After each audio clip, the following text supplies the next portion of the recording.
Assalamualaikum warahmatullahi wabarakatuh. Mari presentasi pada pagi hari ini kita awali dengan bacaan basmalah terlebih dahulu. Langsung saja, yang terima kasih juga untuk Bu Dianing Pravitri selaku dosen mata kuliah Pancasila yang saya hormati dan saya banggakan.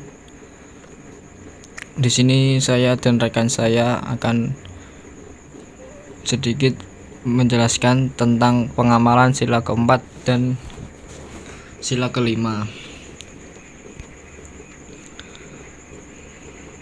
Sila keempat, kerakyatan yang dipimpin oleh hikmat kebijaksanaan dalam permusyawaratan perwakilan.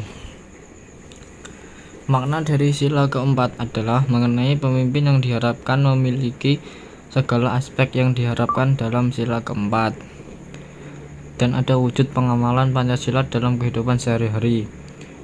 Yang pertama, melakukan musyawarah dalam memutuskan perkara.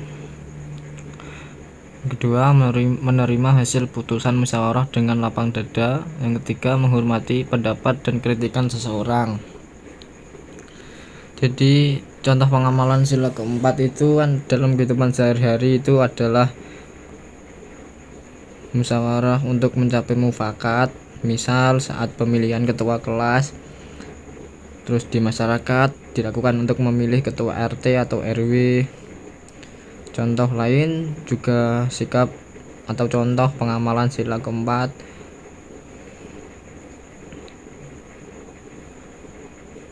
Pancasila sebagai dasar negara dan ideologi negara digunakan sebagai tolak ukur dalam berpikir dan bertingkah laku.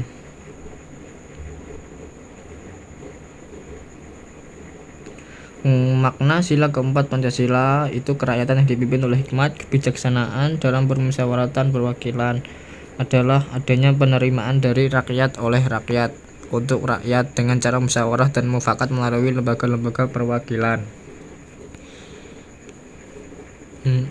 Apakah musyawarah berbeda dengan diskusi? Diskusi merupakan istilah yang netral. Dalam diskusi orang dapat mencapai siapa yang menang dan siapa yang kalah. Dalam diskusi orang tidak memperdulikan siapa yang dominan. Dalam diskusi kadang orang berpikir secara tim agar apa yang akan diusulkan dapat diterima oleh seluruh peserta. Sedangkan musyawarah merupakan konsep diskusi yang asli Indonesia. Dalam musyawarah yang dipikirkan adalah mencapai keputusan yang dianggap paling utama berdasarkan hati nurani, pertimbangan akal sehat, serta dapat dipertanggungjawabkan di hadapan Tuhan Yang Maha Esa, serta nilai-nilai kemanusiaan yang adil dan beradab.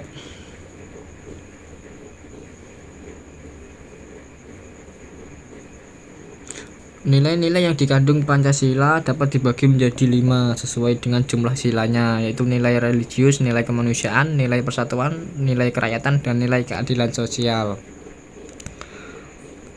Dan yang saya bahas ini kan sila keempat. Sila keempat tuh melakukan musyawarah dalam memutuskan perkara.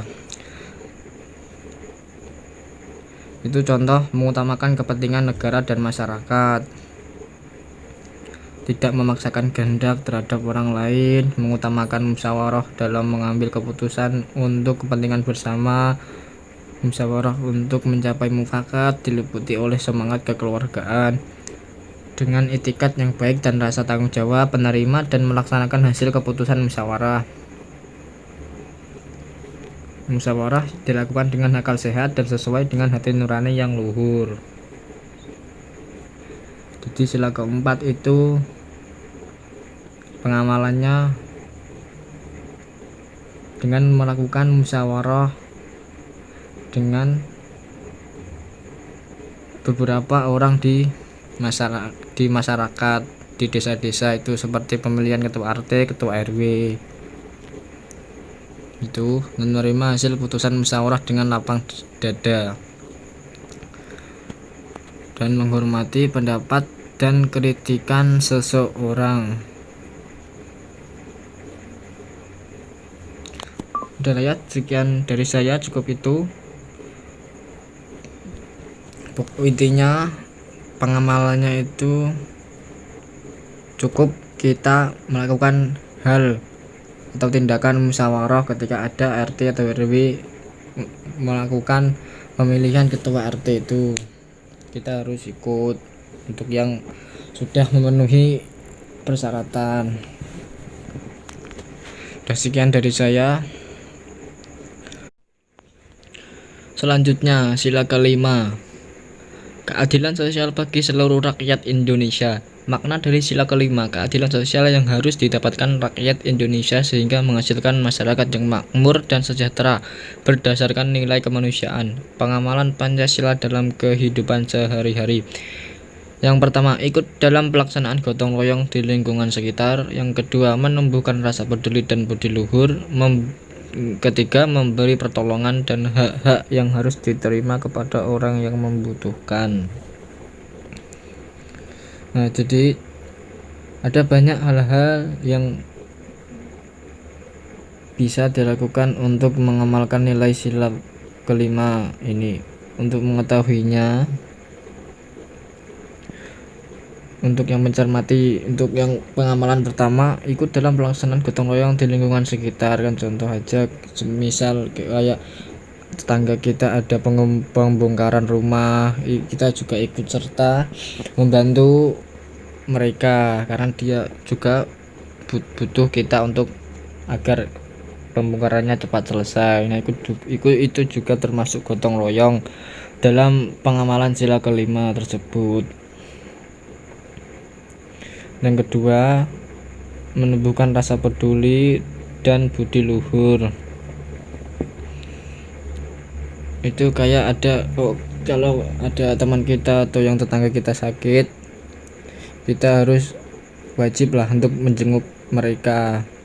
Kita kan punya, sebagai manusia kan harus mempunyai rasa kemanusiaan, rasa peduli, budi luhur untuk menjenguk mereka, membantu mereka yang sedang membutuhkan. Itu juga termasuk pengamalan sila kelima. Yang ketiga, memberi pertolongan dan hak-hak yang harus diterima kepada orang yang membutuhkan. Memberi pertolongan dari hak-hak yang harus diterima kepada yang membutuhkan. Contoh saja seperti kayak orang membutuhkan pertolongan, kan kita harus tolong mereka.